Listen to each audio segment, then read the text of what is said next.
Selamat pagi teman-teman, kali ini saya akan membahas tentang perang Jagaraga. Tokoh yang terlibat dalam perang Jagaraga adalah Gusti Ketut Patijeletik. Gusti Ketut Patijeletik adalah pahlawan nasional Indonesia asal Karangasem, Bali. Ia merupakan patih dari kerajaan Buleleng yang berperan dalam perang Bali I, perang Jagaraga, dan perang Bali III pada tahun 1840.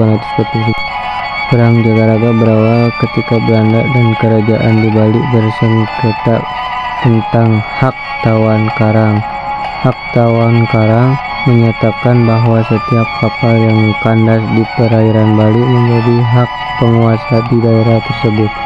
Pemerintahan Belanda memprotes Raja Buleleng yang menyita 2 kapal milik Belanda. Raja Buleleng tidak menerima tuntutan Belanda untuk mengembalikan ke 2 kapal.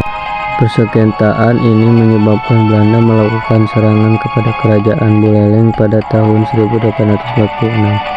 Belanda berhasil menguasai kerajaan Buleleng, sementara Raja Buleleng menyingkir ke Jagaraga dibantu oleh kerajaan Karangasem. Setelah berhasil merebut benteng Jagaraga, Belanda melanjutkan ekspedisi militer tahun 1849. 2 kerajaan Bali yaitu Gianyar dan Klungkung menjadi sarana Belanda pada tahun 1906. Seluruh kerajaan di Bali pun jatuh ke pihak Belanda setelah rakyat melakukan perang habis-habisan sampai mati yang dikenal dengan Puputan Jagaraga. Oke teman-teman, segitu dulu, sekian dari kami. Semoga semua selalu dalam keadaan sehat. Sejarah Perang Padri.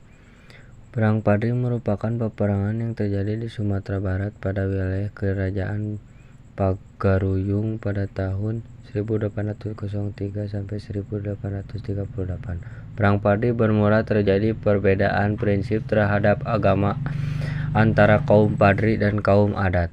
Kala itu pada tentang tahun 1803 hingga 1804, sekelompok ulama dari kaum Padri telah melakukan ibadah haji dan kembali ke Sumatera Barat. Terjadi pertentangan antara kaum Padri dan kaum adat karena ajaran dan kebiasaan kaum adat tidak sejalan dengan ajaran agama Islam. Namun, perang Padri pada akhirnya berubah menjadi peperangan melawan penjajahan Belanda yang menimbulkan banyak korban jiwa pada saat itu.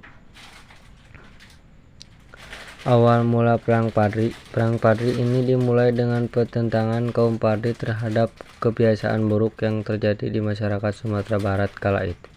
Kebiasaan yang tentang dengan agama tersebut seperti judi, semu ayam, mabuk, menggunakan tembakau, dan lainnya. Perang Padri ini melibatkan suku Minang dan Mandailing. Pada kaum Padri dipimpin oleh Harimau Nan Salapan dan kaum adat dipimpin oleh Sultan Arifin Munangsi.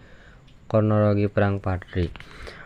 Perang Padri ini dimulai pada tahun 1821 yang mana Belanda tengah menduduki beberapa wilayah di Sumatera Barat.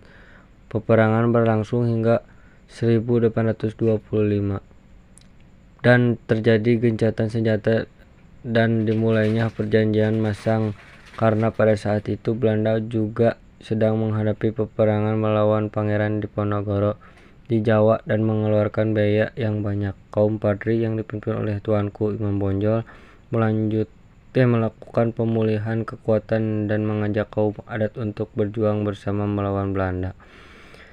Sejarah Perang Diponegoro usai, Belanda kembali mendirikan pos di wilayah Padri dan memicu Perang Padri kedua dan berlangsung dari 1803 hingga 1830. Berakhirnya Perang Padri. Setelah Perang Padri Diponegoro berakhir pada tahun 1803 dan bertangkap Pangeran Diponegoro, Belanda kembali ke tanah Minangkabau dan membangun benteng Fort de Klok pada 11 Januari 1833. Pada diserang kaum Padri dan kaum adat, Belanda pun kembali melakukan strategi untuk melakukan penyerangan kepada mereka. Pada tahun 1837, Belanda melakukan penangkapan kepada pemimpin kaum Padri, Tuanku Imam Bonjol, dan melakukan penyisihan ke Cianjur, Ambon, dan Minahasa. Perang dimenangkan oleh pihak Belanda berakhir di Dulu pada tahun 1838. Akhirnya kerajaan Paguruyung jatuh ke tangan pemerintahan Hindia Belanda.